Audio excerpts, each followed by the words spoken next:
Welcome to another episode of Inside the Recording Studio. I am Jody Whitesides, and with me as always is Mr. Chris Hellstrom. How are you today, Chris? Doing great, Jody. Doing great. How about you? I'm doing pretty good, too. Yeah? Yep. Awesome. Yeah. What's been going on with you this morning? Anything? We're talking, late summer, early fall. I'm playing pickleball as usual because I'm getting ready for a tournament in Vegas, so... All right. Well, very good. Very good for you. What are we talking about today? Music theory and how you as a producer I really guess that wouldn't be an engineer's gig, but a producer's gig of being able to apply your knowledge of it to help an artist when you are producing them, should they need it and they be ignorant. Is that about right? That was actually quite a word salad coming from you. I'm not used to that. But yeah, in how we can communicate with artists. And if we are an artist, how this is beneficial to us as well.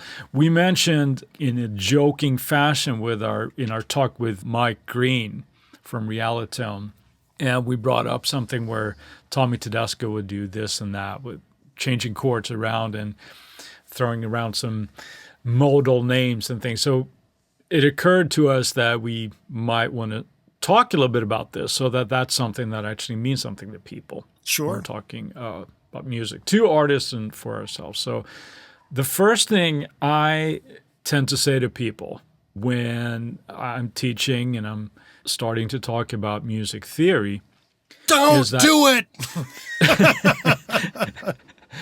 is to not be afraid of it. I think some people have the misunderstanding that music theory is a set of rules. It is. They came down on stone tablets. Don't you know that? Yeah, from the Beatles, I think, as well. This is how it has to be done. Sure. No, it's really just knowing terminology. It's not a set of rules. It's just a way to express musical ideas with other people in a meaningful way so that people know what you're actually talking about, or even if it's like I don't know what you just said. You lie. You know exactly what I said. Yeah, I think I would liken it a little bit different than that. Okay. My comparison would be it's akin to being able to speak your native tongue. You can learn it without knowing what the letters and the alphabet and sentence structure and all that is. And music is the same way. You can play an instrument without knowing theory, but theory is essentially the bits and pieces that become the building blocks of, as you say, communication, the letters, the words, and the sentence structure to me.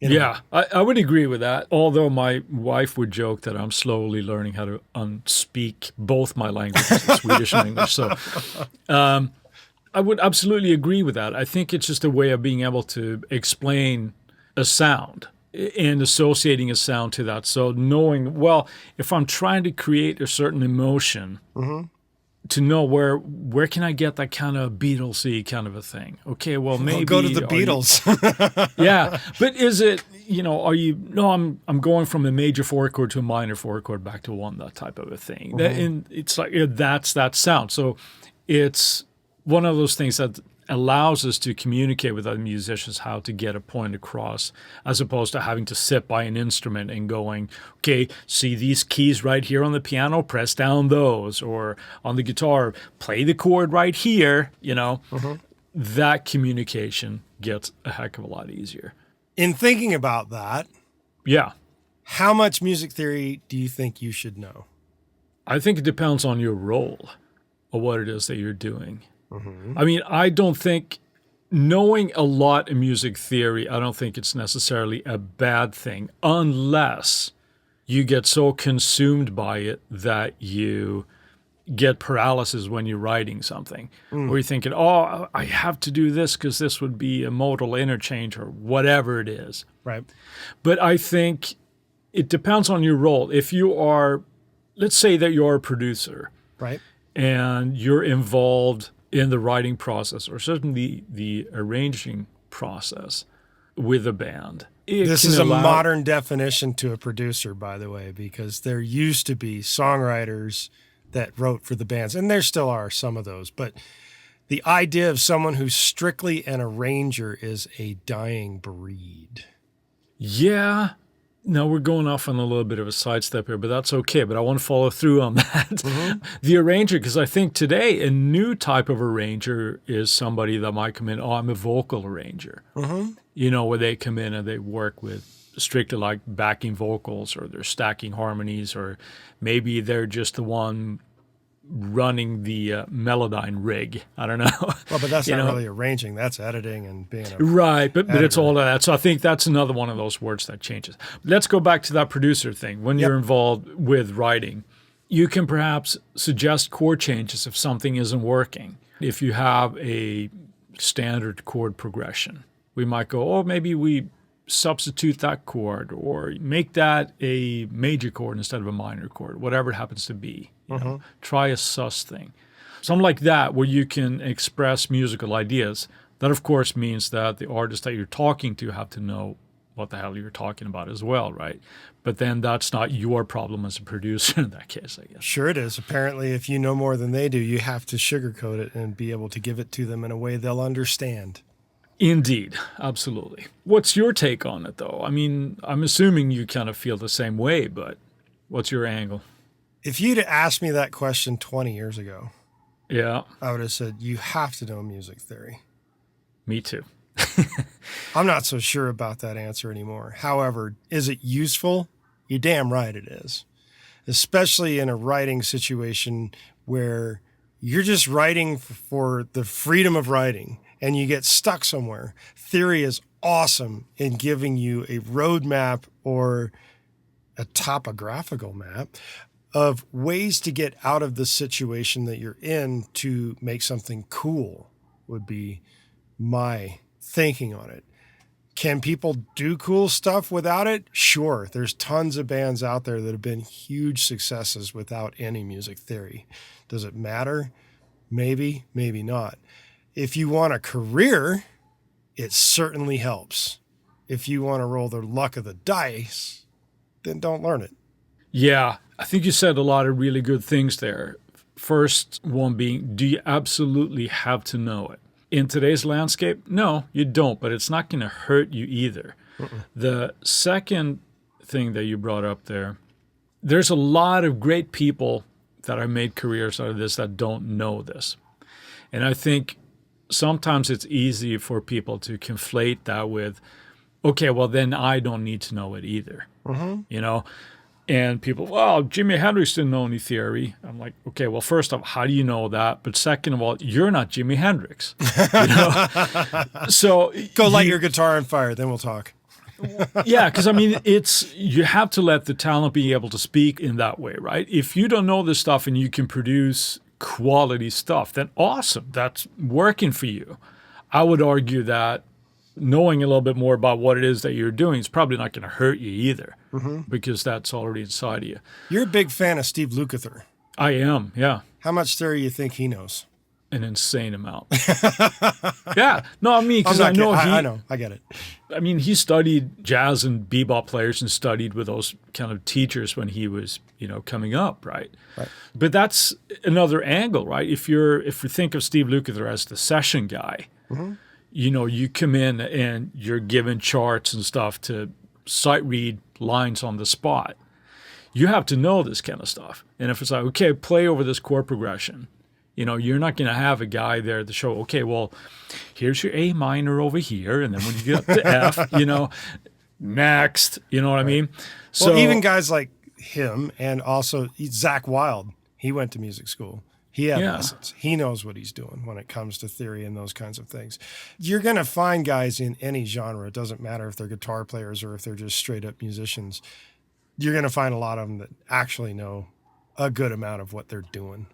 Yeah, absolutely. During certain times, I think people really overstated the importance of music theory. We're talking guitar players now, so let's expand on that.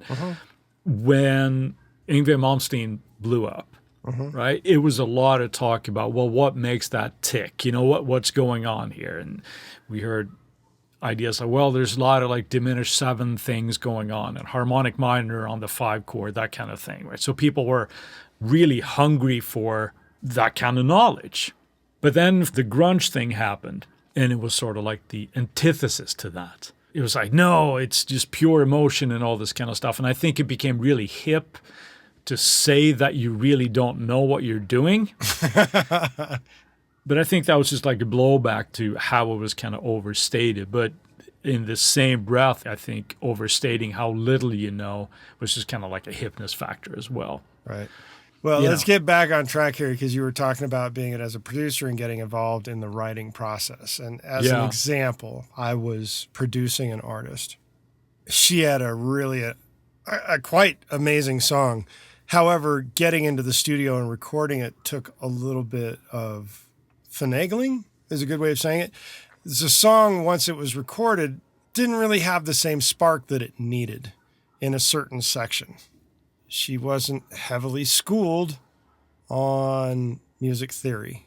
I offered up a suggestion to change one chord, going from one section to another into the chorus. At first, she wasn't super excited by the change, but we recorded the change and ended up putting it into the song. And then she played it around for a few people, and everybody loved what it did because it lifted it in a different way and changed it from being monotonous and repetitive into something that had, hey, that was cool kind of thing. And generally speaking, to me, in my thought process of producing and getting something going, it's a much nicer concept when it just gets somebody to turn like the RCA Victor dog on the side of their head, so to speak, and be like, hey, what was that kind of thing? Yeah. So as a producer, it helps to know theory and what the key and the progression of the song is in case something like that comes up in your workflow. Will all artists accept that? Maybe, maybe not. Did I ask for songwriting credit for doing it? No. Should I? Maybe.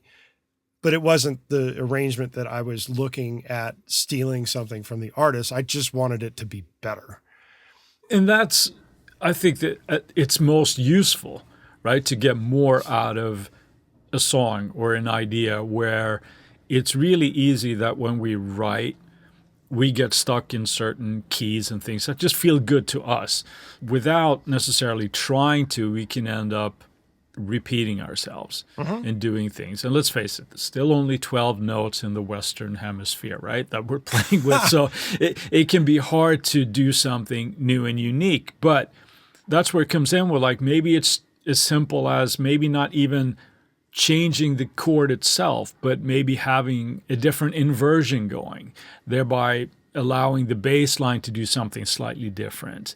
Sure. To just add a little bit of a twist, and like in your case, you bring the song to a new level. Mm-hmm. And just for those who don't know, an inversion, as Chris just spoke, is the stacking of the arrangement of notes. If you have the root of the chord on the bottom, that is what they call root position. If you're using the third of the chord on the bottom, that is a first inversion. If you're using the fifth on the bottom, that is called a second inversion. If you're using the seventh on the bottom, it's called a third inversion. That's a real quick theory lesson for you right there. And with that, we're going to take a word from our sponsors so they show us something new and possibly inverted. And we're back. What are we moving on to with, Chris? Something we kind of hinted at, but arrangers. Do they need to know theory? Hell yes, they do. Good luck doing your job without knowing that. Hell to the yeah, baby.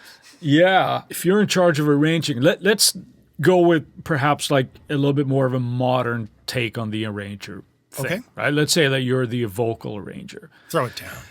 You better know how harmonization of things work, how to create chords so that you play or arrange the proper notes for them to sing, so it's going to sound pleasing, right? Well, it also helps to know what the actual chord progression is too. Well, yeah, that's a huge understatement right there. But let's say that you're creating a backing vocal part, and you have a certain, let's say that it's just a major chord. It's a C major chord. Mm-hmm. C-E-G, for those who don't know. Yeah. If you're not as fast as Jody at blurting that out, that would be something you need to know. But if this vocal arranger, it's just trying to create a big harmony over this chord, you need to know that those are the three notes in the chord, right? Do you want to add B to that, to add a major 7? What are you going to do? But you need to know that that's what's going to create the sound of that, right? And then knowing that if we're playing in the key of C, these are the notes that you have to deal with, right? So if you're creating more of a moving line, you need to know that they're going to sound pleasing and not too jarring to the listener. Right? Yeah, the same applies not only to the vocal thing that you're talking about, to string arrangements and all kinds of things. As an arranger, you are arranging the instruments and the notes they play. So you damn well better know what theory is. Right. And if you are sort of stepping outside of the norm of what would do that, that's cool if you can make it work.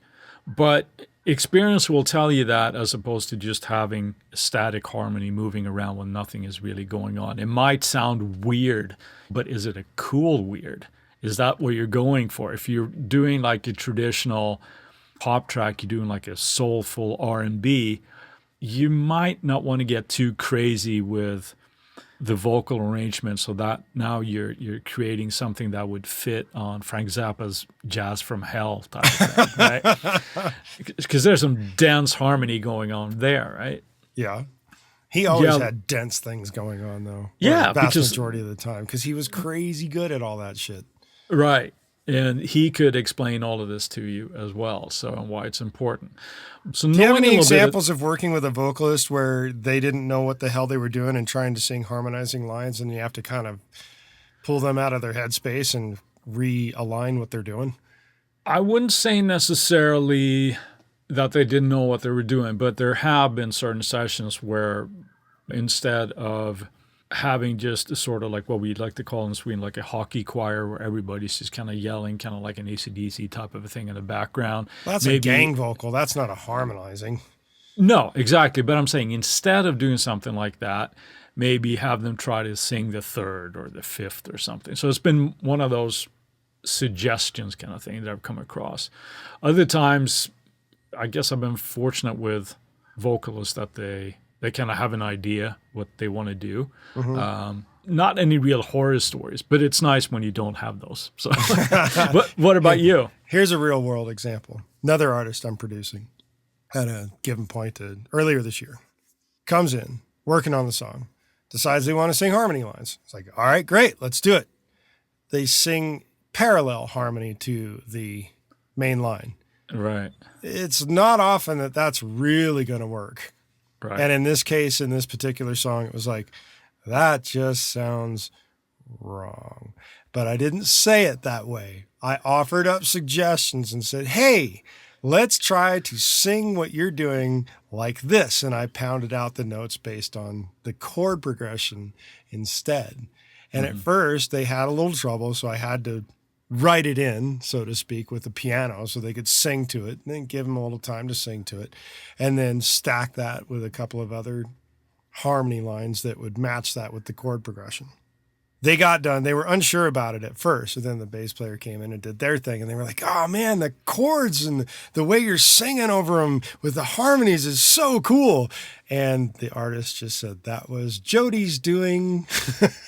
Well, that was very nice. That was not artist. what I was going for, but at the same time, they were willing to admit that they didn't even get it. So you didn't just go, things. No, let's not do it your way. Let's do it good. No, I did not say it that way. If you do it that way, you're probably going to piss off the artist, and then everything's going to go and not be a fun work environment. Yeah, and then you're going to get a reputation for doing that, and you'll never work again. Maybe. Right. So what about as a musician, though? Because you talked about artists here coming in, and as an artist, I know what I think. I think I know what you think, but I'm going to ask you anyway. Should you know all this stuff as an artist? Again, similar answers to something earlier. If you'd asked me 20 years ago, I would have said, hell to the yeah, you got to know your shit. 20 years later, I still feel like hell to the yeah, you should know your shit, but do you really? No. Where I think it becomes a real benefit, in the same way it could be a real crutch. And mind you, I think about theory substantially different from most people. In fact, pretty much from just about everybody. And I think we've explained it a little bit in the past on the podcast of how I think about it. But I know from songwriting experience with other people and sometimes with my own material that I've written, there are moments where it can feel like you've painted yourself into a corner and your brain is no longer functioning in a capacity that says, I know how to get out of this and get to the next section or make something cool happen here. And this is where having theory can be a real bonus, because now you can take whatever's happening in front of where you're having the trouble, figure out theoretically what it is you're doing to give yourself some sort of guideline, roadmap, topographical map, bar graph, however you want to look at it, of possibilities to help spark the creative process and amp it up and get things rolling. By the same token, I know plenty of guys that know theory inside and out, but they use it as a crutch and they get stuck with not necessarily being creative, and the shit gets boring. It really comes down to having a tool chest, knowing your tools, making good use of those tools, but not relying on the tools 100% of the time. Because in music, unfortunately, I don't think it works very well to be super reliant on it 100% of the time. That's my feeling of it. Yeah, I think that's very valid. I think it's, again, that having something in your tool chest to get you out of a pickle, shall we say. Sticky situations, a sticky wicket. Yeah. But again, what it's important to remember here, I think, is we're talking about this in theoretical terms, but what it really means is that music is really nothing more than tension and release. Mm-hmm. That's kind of what we're pushing our ears to hear a certain sound. And when we have a little bit of theoretical knowledge, we're using a different type of sound that we know, okay, this is going to sound like this, and that's going to point our ears to a different direction. However, you're doing that with other dominant chords or secondary dominants or whatever kind of chord trick that you're doing. Ooh, now you're going down a rabbit hole. See, secondary dominance. But it's these things that can help us point our ear towards a different sound, and thereby we can kind of tilt in the songwriting. I think those are important parts to have in our tool chest. Now, one thing that I wanted to bring up as well, in today when we're working with music production, there's a lot of people that rely on loops and sample-based things, like whether you're using like services when you're subscribing to different lines or pre-made shit. There you go. Although maybe it's not necessarily shit, sorry. Well, yeah, pre-made stuff. How about that? Yeah. Having to know a lot of stuff is perhaps taken out of the equation for you. And you're not really making those decisions because you might have said, well, I'm using stuff in this key, and it would just sort of transpose things for you. While that works, I think you're doing a little bit of a disservice to yourself, because you're purposely almost shielding yourself from learning something. That willful ignorance? Yeah, I didn't want to say that, but that's basically it, right? And I've seen on music forums and things, and this is something that drives me absolutely crazy. Uh-oh, here comes the soapbox. It's the soapbox, but it also, I guess it could be old man yelling at cloud, right? Where people are asking, is there a plugin that can tell me what chord I'm playing? Or is it a plugin that can suggest melodies for the chord I'm playing? I don't know. I'm just thinking if there's a plugin for it, but I do know that the DAW that I know of does it, and I'm sure a lot of DAWs will do it. Logic will do it. They'll tell you what chord you're playing, yeah. If but you're doing it in MIDI, yeah, it won't tell you. Right. Audio, but as a musician, that's your job.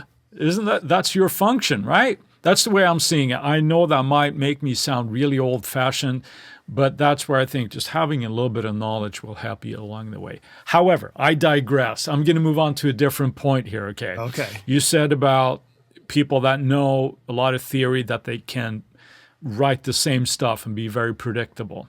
Mm-hmm. I was immediately reminded when you said that of an artist that I sometimes do some sessions for. I record guitar for this guy. Okay. And here's a person that his day job, he's a composer. He writes for film and TV. Good for him. Because of that, he's sort of coming from the scoring world.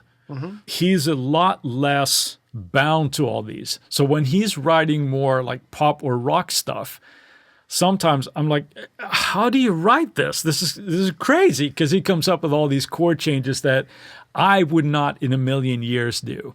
But it works for him. And it gives obviously a different sound with what we normally would think, but it's also really, really cool. There's one of those things where you can know all about this stuff, but you don't have to be shackled by it. Right. So the 1, 4, and the 5 chord don't need to have the same quality if you're playing in whatever key, right? You can break out of that. Again, a little bit of music knowledge goes a long way. Well, it can also, a little bit of music knowledge, or music theory, that is, when you don't know very much, can be stupid dangerous. If you take it as a rule, Yeah. right, it's like, yeah, no, it's supposed to be this. Is it? Why? Nope, doesn't. What do you think we should know when it comes to, as sort of like a bare minimum, if we're wearing some of these hats, where we're at least a musician or a producer, where somebody might say, hey, Jody, I just sit and I'm making beats. I work with primarily like pre-made loops, that type of thing. What should I know that would help me? The answer I'd give if you're just doing that, if it sounds good, it is good. Yeah. However, if you want to be real with what you want to know, you need to know the idea of what a scale is, how to build a particular scale. You need to know what a major chord is. You need to know what a minor chord is.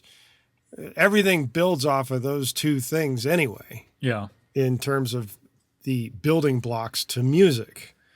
Once you know that, you need to know how to harmonize a scale. And you need to know how to harmonize based off a chord too. Because harmonizing a scale is not the same as harmonizing a chord per se. I would agree with that as well. And I would say that when it comes to harmonizing a scale, first off, maybe if somebody that doesn't know what that is, it's like, let's say that you have a major scale that has 7 notes in it. The major scale has 7 notes in it, 1, 2, 3, 4, 5, 6, and 7. Each one of those notes will have a chord associated with it that it's in that key. That is called harmonizing a scale. So they all come from the same scale. That's the same with minors as well. Now, I don't think it's necessarily to have a watertight knowledge of how to harmonize the melodic minor scale, for example. Well, that's hard to harmonize in some spots, but yes.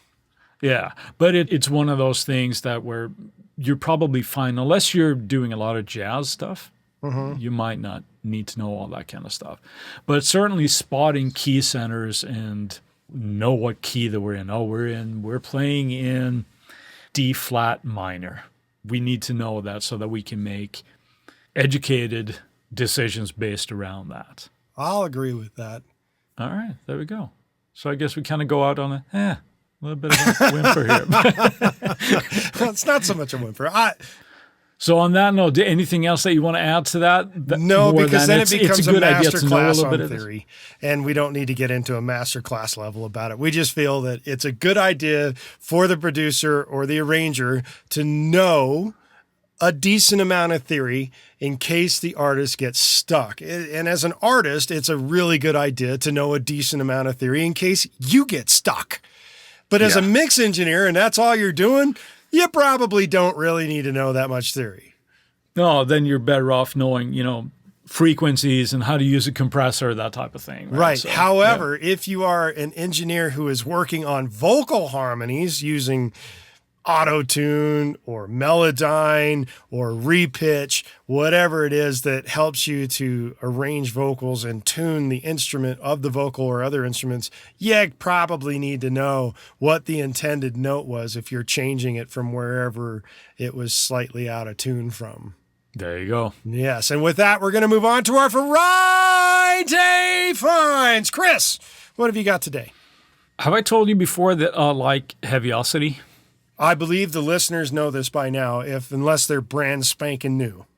Okay. Well, Heaviosity just came out with mosaic pads. Didn't they come out with something last week too, and the week before? I mean, they always come out with cool stuff, man. This week they came out with something called mosaic pads, and it's, has that mosaic engine which can do all the rhythmic and swirly things, and it's Heaviosity, man. So that's all I can really say about that. So I have to pick that for my Friday find, mosaic pads. However, I do have another mention that I really want to do. Oh, wow. Chris has got 2 this week. I got 2 this week because you got 2 last week. So. And the week before, I think. And the week before. So you owe me one. There you go. I discovered a company from Czechia. Wow. That's called Mixtable. They make custom desks and they make custom racks. And what I thought was really cool, that really caught my eye, was that they make these custom enclosures for control surfaces. So I saw them have them for like the SSL ones. I think they make them for the fader ports, pretty much anything that you want because they're custom made. Right. They're so custom made that they don't even announce any prices on their website. So that probably tells you that these are not probably budget cases, but they look freaking amazing. Awesome. So, second notice to Mixtable. Go check them out, like mixtable.com. They got really, really cool stuff. And with that said, what about you, Jody? What do you got for us? I'm going to go out on a limb and tell people that are in the digital performer camp, if you have not heard word as of this morning's podcast when this was recorded, Digital Performer has got a new version called 11.2, and it includes ARA to support. Whee! They join the likes of Studio One and Logic Pro and allow you to use plugins that have ARA capability, which would include Melodyne, Vocaline, Repitch, even some Isotope stuff does ARA. So if you're a Digital Performer user, you probably want to get this update because ARA is the way we'd like to go. Now, which is pretty handy when you're doing vocal harmonization and arranging. That's right, knowing your theory stuff right there. Hopefully Luna will join that bandwagon soon because, they just barely got on the sidechain thing last week.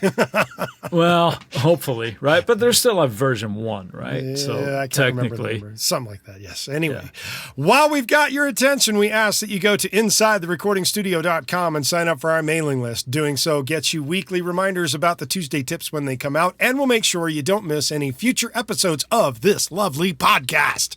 Send us an email at goldstar, GOLDSTAR, at InsideTheRecordingStudio.com with the phrase music theory, and you'll get something cool back in your inbox. If you have a topic or suggestion for Chris and I to explain in a future episode, contact us at the contact page and we'll put it into consideration for a future episode. And with that, I'll say, see you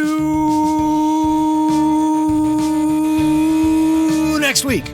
See you later, Jody. Thanks for listening, everybody.